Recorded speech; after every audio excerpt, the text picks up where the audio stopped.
Welcome to Nightmares and Grief, a place to explore and celebrate the darkness. Each episode, I'll read stories written by me, Derrick Heisey. So settle in, check under the bed, and pour a drink for the skeletons in your closet. It's time to start. Bonds. I got ghosted on Hinge last Tuesday. Not a big deal. Should be used to it by now. But it cut deep this time. I really liked her. The summer heat wave was just rolling in, and even though it was still early in the day, it was getting hot. At the end of the alfalfa row, I stopped to take a break, taking a drink from my water bottle while I checked my phone. That gets me through sometimes, hoping that I'll see that little white notification. But it's been a week, and it's Hinge, so I don't even know if she's read it. Either way, she's dropped me. It might have cut me even deeper if I hadn't been on the swather when the realization that she's not messaging me back landed in my heart. I'd really thought it was going to click. She asked me what I did for a living, and I told her, hey, and she didn't ghost me right away. I'm used to people hearing alfalfa farmer and either thinking I'm flat broke or growing microgreens in my basement. She'd said her uncle had a ranch in Ellensburg, and I told her Ellensburg hay was mostly Timothy, not alfalfa, and she'd sent a laughing emoji. I couldn't tell if she thought the distinction was charming or pathetic. Maybe she thought it was a joke. Anyway, that was a few weeks ago. And last week I asked her if she wanted to go to Paper Street Brewing to grab a pizza and talk, and now I'm baking under the afternoon sun, running the swather down the row, and listening to Black Sabbath on headphones. When I reach the edge of the field again, a notification interrupts Paranoid. I've never heard that sound before. I stop the swather and check my phone while I sneak a sip of water. You matched. I don't recognize the app logo. I'd gotten pretty drunk and melancholy on Saturday. Did I download something and forget? My stomach drops when I realize it's a dating app. Oh man, did I get drunk and send a message? Who was I with 2 crowlers of Paper Street Mad Max in me? I swallow, take off my hat and wipe my brow.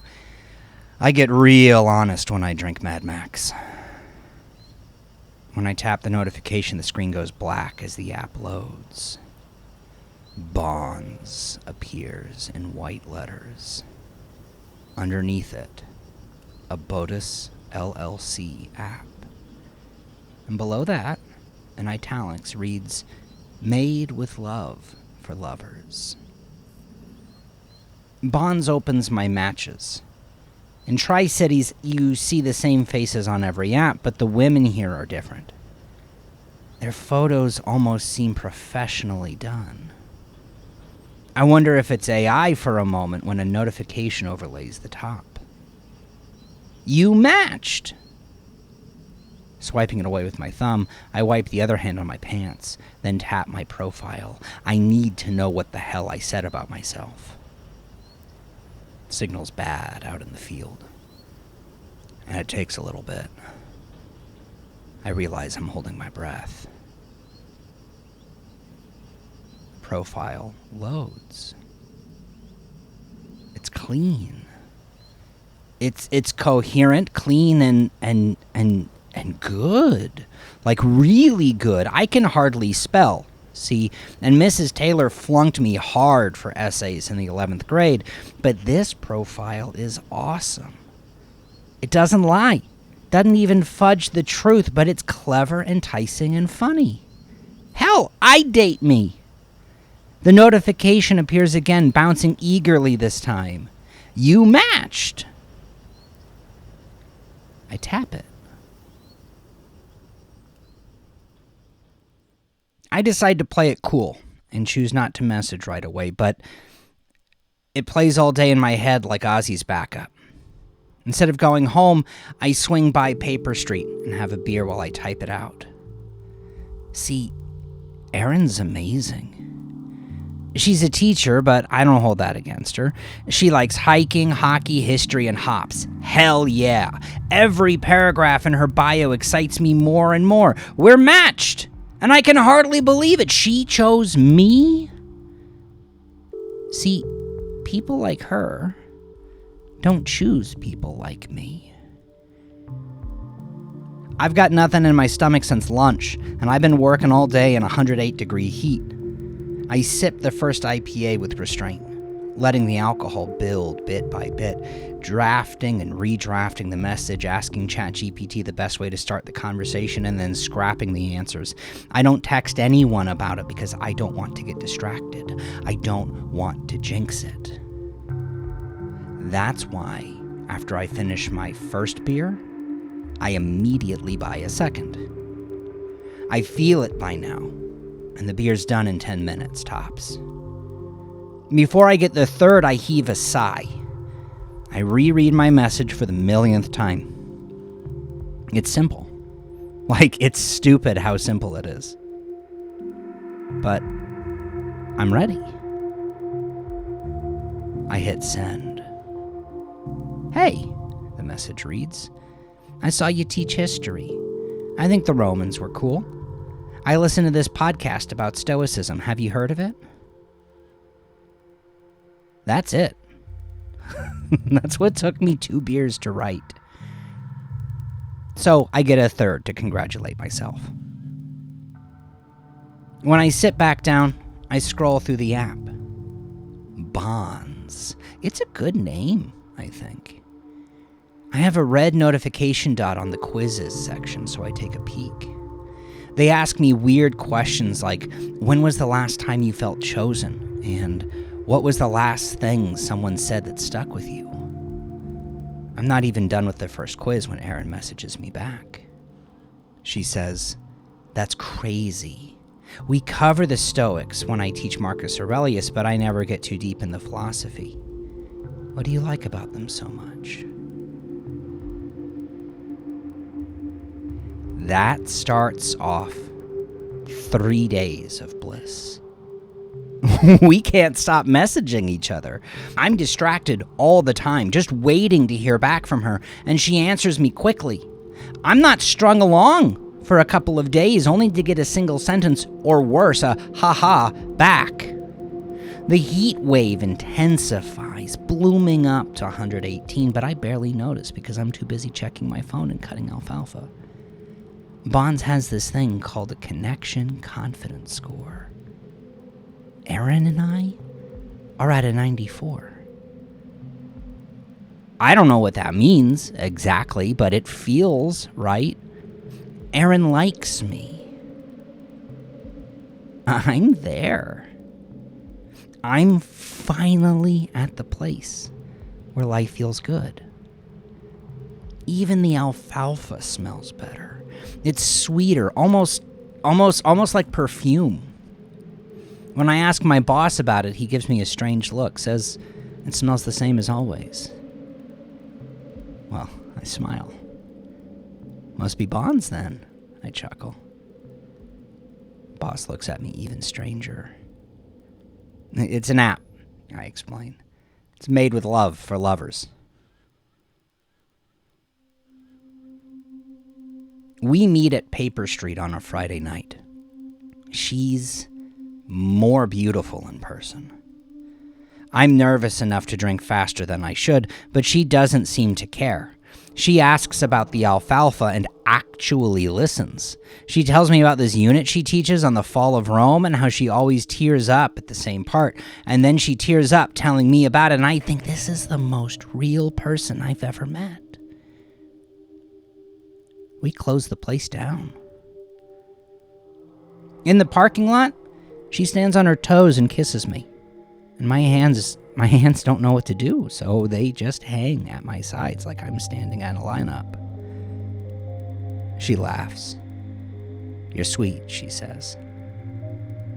Driving home, I check the app at a red light. Connection confidence, 97%. I don't know what algorithm decides that number, but damn if it doesn't feel exactly right.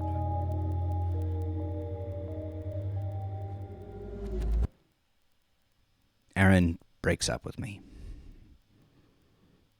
I guess it doesn't technically count as a breakup, since we'd only been seeing each other for 3 weeks, but it feels like one. She invites me to Paper Street.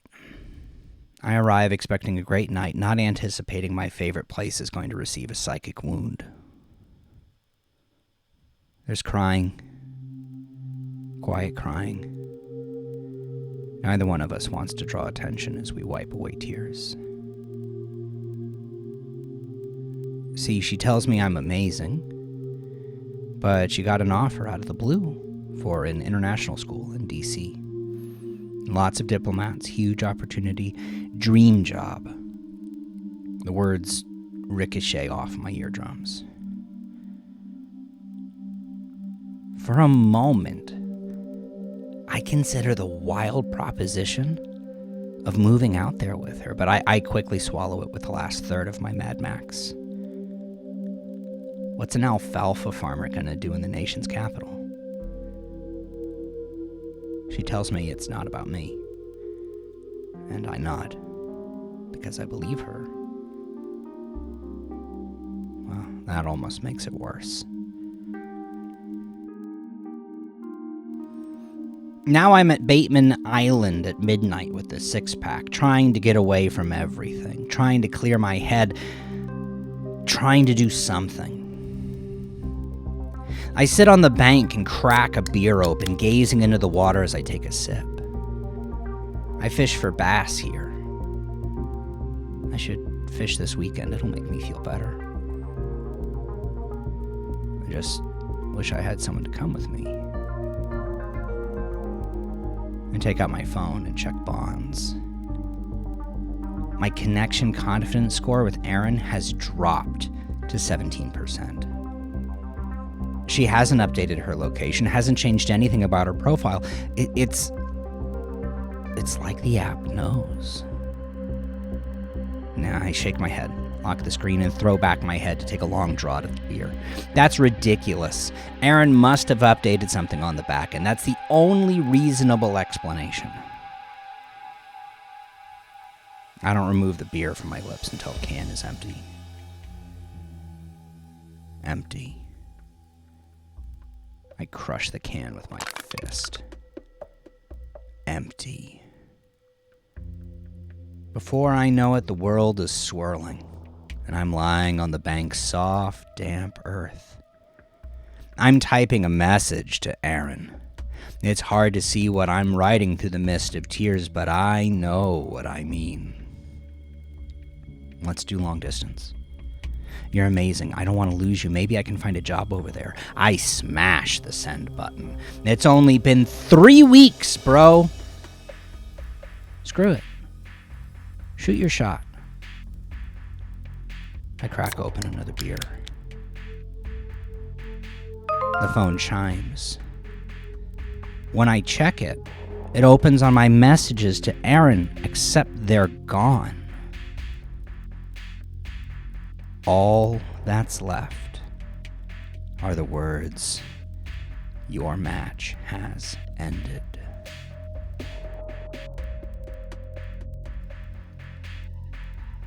I wake up to sunlight and a headache that feels like a nail between my eyes. I'm still on Bateman Island. There are crushed cans in the dirt beside me, and my phone's face down on my chest. I pick it up and squint at the screen. 3 notifications from Bonds. Improve your matches with our quizzes. I almost almost throw the phone into the Columbia. But I don't. I drive to work with the windows down, trying to blow the hangover out of my skull. The quizzes sit in my head the whole shift. At lunch, I open them, and they start out pretty typical. Do you prefer words of affirmation or acts of service? Do you prefer nights out or nights in? Do you prefer the mountains or the ocean? I'm nursing a Gatorade, about to give up and scroll for a bit when they shift. Do you believe people stay because they want to, or because they haven't found something better yet? Have you ever changed yourself to keep someone interested? How far would you go to find someone? The questions feel invasive. But I keep going because there's a bar at the top of the screen with a percentage. The bar fills in as I answer questions and the percentage grows. Beneath it reads the text, match calibrator. That bar keeps me going. The percentage pushes me through, and there's a timer, too, a little circle emptying out like a clock, urging me to answer off the top of my head. It moves faster and faster with each question, even when the questions unsettle me. Is there a place you go when you're hurting that you've never told anyone about? When you're all alone, working by yourself on a hot day, what do you think about most? Do you think things would have been different if your father had stayed? Does the alfalfa smell different when you're happy? I gape at the last one. I rub my eyes. When I open them, the question's replaced by a big, smiling emoji. Above it, large, bold letters read, 100%. And then, the notification. You matched. Lex is perfect. Like, literally perfect. She just moved to Tri-Cities from Idaho for a job at PNNL with the fish tracking folks. In Idaho, she was raised on a potato farm. She grew up fishing, hunting, and hiking. I think I'm in love just by reading the profile. But the messages? We managed to flirt using farm equipment terminology, fishing vernacular, and camping euphemisms. She doesn't waste any time. Before my shift ends, she asks if there's any good bars. I invite her to Paper Street. Tell her I need to shower first, and she says not to bother. She says she likes her men a little dirty.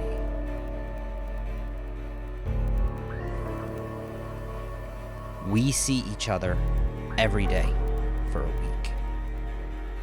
I'm careful this time. I notice myself checking the connection confidence score every couple of hours and force myself to stop. It says 96%. I close the app. I don't need an algorithm to tell me this is good. But one morning, I roll over and reach for my phone to read her good morning text, and the screen is already on. It's stuck on the Bonds loading screen. Made with love for lovers. I didn't open it. I know I didn't open it. I stare at it for a long time. Then I tell myself the phone probably just woke up from a notification. I read Lex's text instead and forget about it.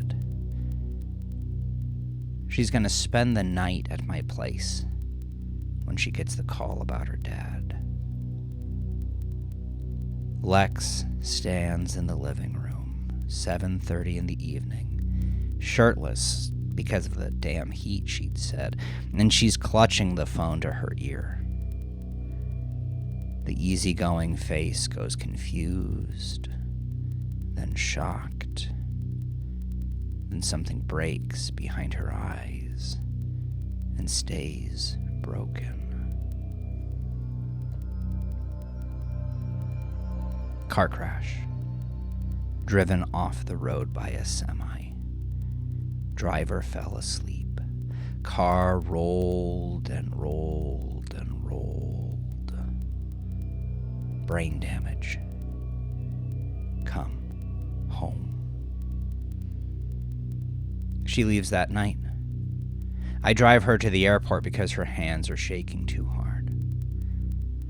At the curb, she grabs my face with both hands and kisses me hard enough that I taste salt. She says she'll call me. And she does when she gets there. Her dad's in a coma. Doesn't look like he's going to wake up. She's going to stay to cover things until they figure out what to do. She says she misses me. Day after, I don't hear from her until I'm about to go to bed. I've been agonizing all day, so when I get the text, my heart leaps. But she tells me something I wasn't ready for. Some corporate rep showed up, potato chip company, offered her a contract on the farm. It's huge. Life-changing. Her family needs her to stay and manage things indefinitely, she says. I ask her what that means about us, and she says she doesn't know. I want to say something. I type and delete, type and delete. She doesn't text me back when I tell her good morning. After a week, I stop entirely. Bonds sends me a notification that afternoon. Your match has ended.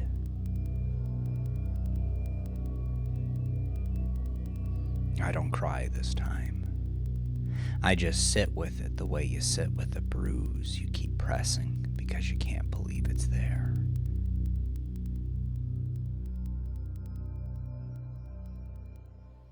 That night, Bonds sends me a new notification.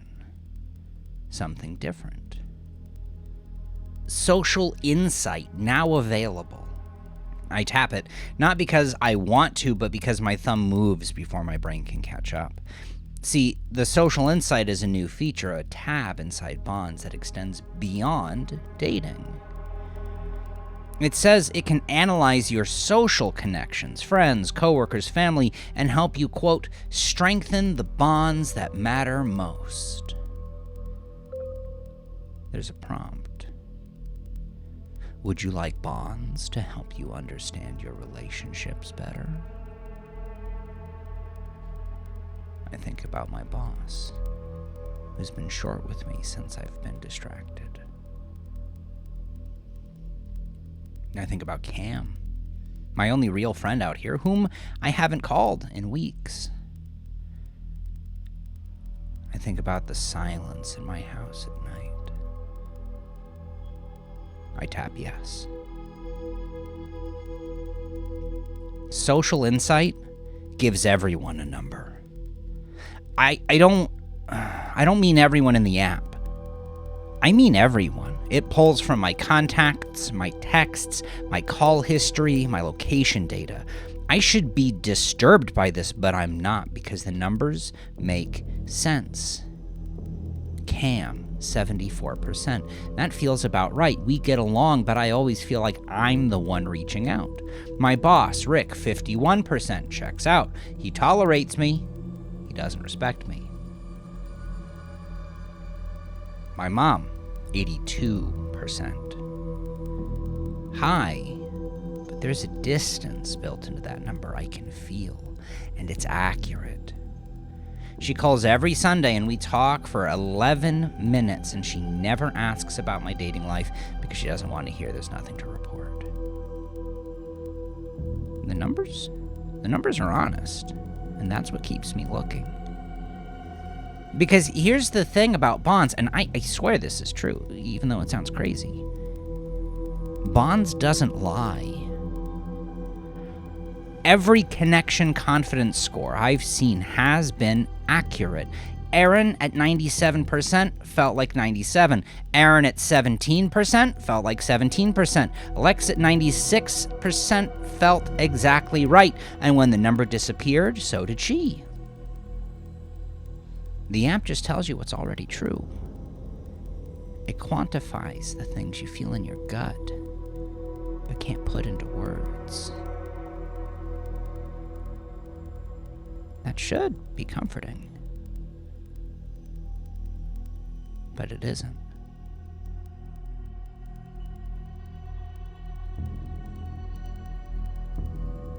I start watching numbers. At first, it's just a glance in the morning. Cam, 74%. Rick, 51%. Mom, 82%. Then it's during lunch. Then it's between rows on the swather. Then it's at Paper Street, where I used to enjoy a beer without looking at my phone, but now I'm refreshing Social Insight and watching Cam's number tick from 74 to 73 to 72%. What did I do? I call Cam on a Wednesday night. He answers after 4 rings, which is 1 more ring than usual. We talk about fishing. I mentioned the bass are biting at Bateman Island, and he says he's been busy. I hear a TV in the background and someone laughing. A woman's laugh, and he doesn't bother explaining it.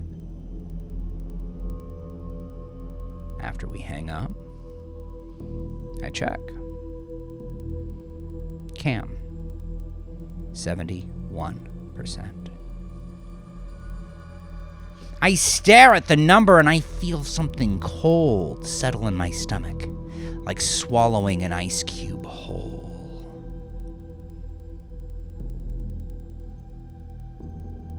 Rick fires me on a Thursday. That's not exactly true. He restructures. He tells me the operation is scaling down, and they're keeping Hector because Hector's been there longer. He shakes my hand and says I'll land on my feet.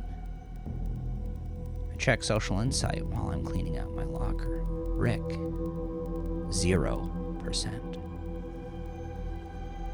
The number doesn't surprise me. What surprises me is that I needed the number to believe it. Rick shook my hand and said I'd land on my feet, and some part of me almost believed him. And if I hadn't checked, I might have walked away thinking we were okay. Bonds showed me the truth. The truth is that I was never anything to Rick. I drive home and sit in the driveway for 20 minutes. The heat makes the steering wheel too hot to hold, but I hold it anyway. At least the pain feels like something.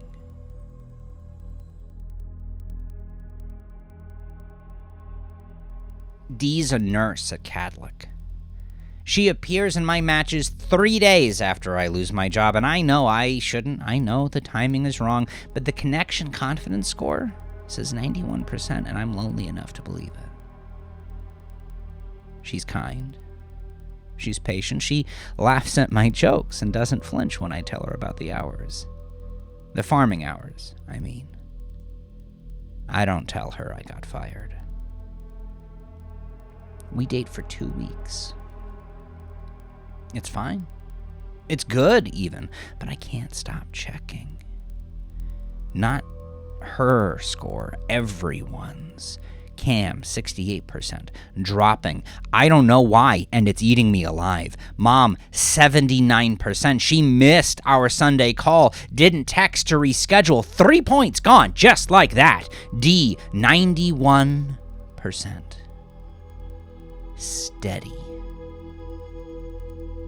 Too steady.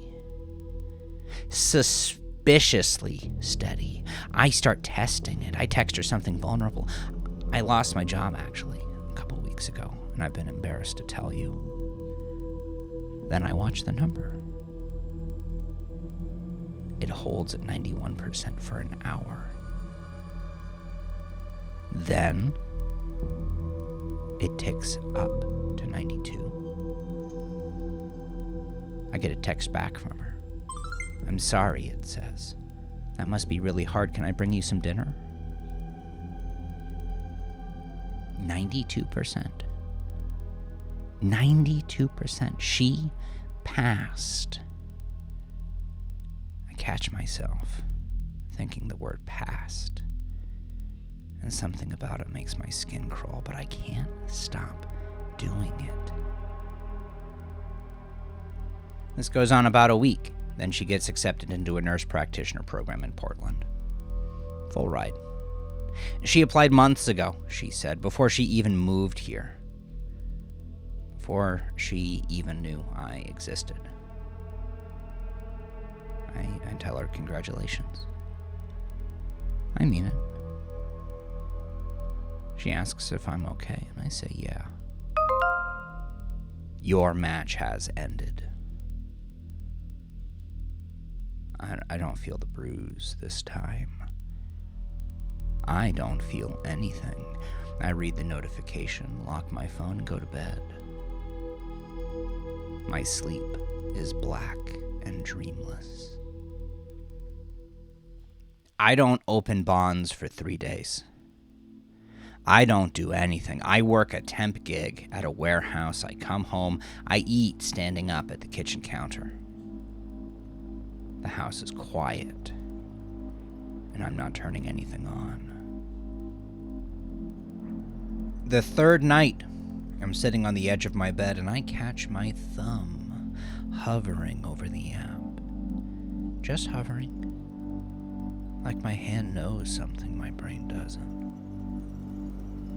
I pull back like I touched something hot. I set the phone face down on the nightstand. The screen brightens for a second. Just the auto brightness adjusting. Probably. It's 2:22 a.m. A week since D. And it's too hot to sleep. I'm not thinking about matches. I'm thinking about Cam. Cam, 65%. I haven't checked in 2 days, but I know the number. It lives in my head now like an earworm I can't unhear. I've started doing math I never asked to do, calculating how many points I lose per unreturned text, per awkward silence, per week of distance. And it's not just Cam. It's everyone. I walk into the warehouse and I can feel the numbers in the room. Even though they're not displayed, even though social insight only shows me the people in my contacts, I look at my coworkers and I think, what would your number be? I think, how many of you would be above 50? I think, am I above 50 to anyone? My phone vibrates on the nightstand. Then again, and again.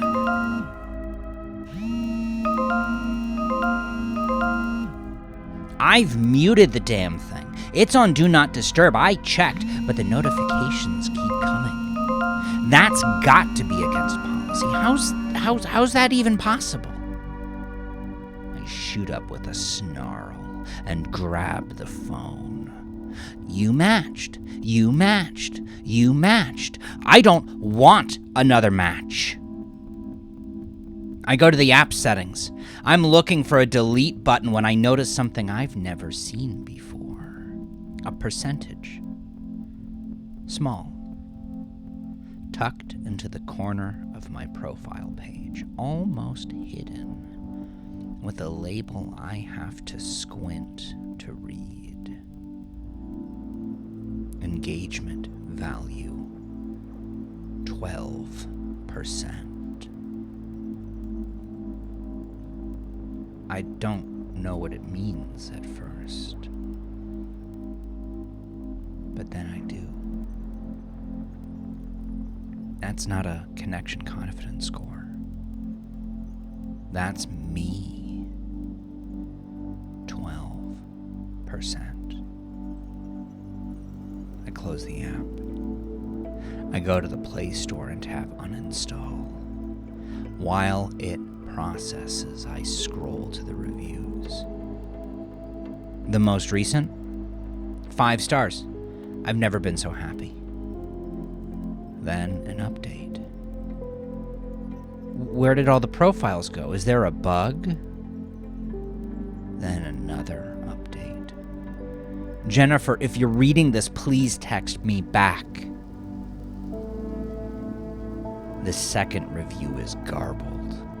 The text is corrupted, like the font got scrambled. The letters are stacked on top of each other, dripping with symbols, but I can make out fragments. She found love through Botus. The third just says, Botus changed my life. The fourth review has no username. The review text is a single word, repeated hundreds of times, scrolling off the edge of the screen. Botus. Uninstall complete. I set down the phone. I stare at the dark screen. 12%. I can uninstall the app, but I can't uninstall that.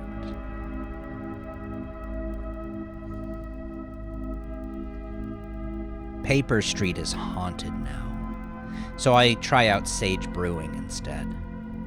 The place is spacious and clean, and I show up on open mic night.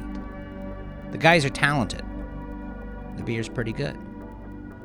I like it here. I'm feeling pretty good because I got a job out in Benton City doing hay. They needed a hand for second cutting. The pay is worse, but the work is the same. My phone's been dead all day. Can't even charge it. I don't know what's wrong with it. Maybe the cord's busted. So instead of scrolling, I'm sitting at the bar, drumming my fingers to the folk music that seems to be the open mic staple. A woman taps me on the shoulder, asks me if we've met before, and I tell her we haven't. She frowns and says that's a shame. Her name is Michelle. She's a vet tech at the animal hospital on Clearwater. She's got paint under her fingernails because she does portraits on the weekend. Landscapes, she says, mostly the Hanford Reach. She asks about my hands, and I tell her, hey, and she doesn't flinch. We laugh and talk until the brewery closes. Michelle gives me her number on a napkin and lets me walk her to the car. She kisses me on the cheek, and this time, my hands know what to do. I put one on her waist and the other on the small of her back. Call me, she says. The next day, the wind is blowing hard, cutting through the heat. I'm running the tractor over the alfalfa, thinking about Michelle. I've got her number in my pocket. Even though my phone came back to life this morning with 100% battery, even though I didn't plug it in, even though I haven't done anything different, I still haven't put her number in my contacts. Part of me doesn't want to. Because I know what I'll do. I'll put her number in and I'll text her and then I'll check. Not Bonds. Bonds is gone. But I'll check in the way Bonds taught me to check. I'll count her response time. I'll weigh her words. I'll calculate the warmth in her messages and convert it to a percentage that lives behind my eyes. Invisible, but always running, always measuring. I'll turn Michelle into a number, and then I'll watch the number drop. I look out at the alfalfa. It's cut all the way now. Next week, I'll be moving the bales. The wind whips at my face, nearly lifting my hat off my head. I get to the end of the row. Take out the napkin. Run my thumb over the number. The wind buffets my face.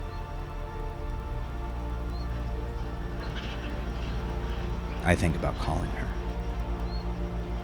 I think about the percentage I'd give her if I could.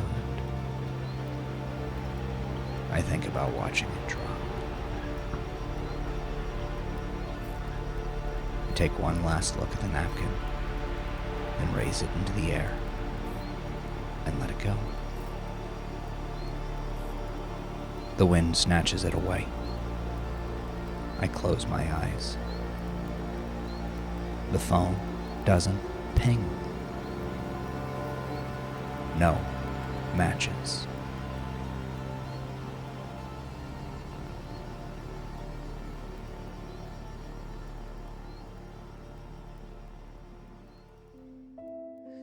Thank you for sharing my nightmares and helping me carry the grief. If you enjoyed the show, please share your favorite nightmare with a friend or family member. Don't forget to subscribe and let me know what you think in the comments below. You can also support my work by joining my Patreon. You'll get early access to episodes and exclusive insights into each story. You can also buy my books on Amazon. Thank you again for sharing this time with me. Good night.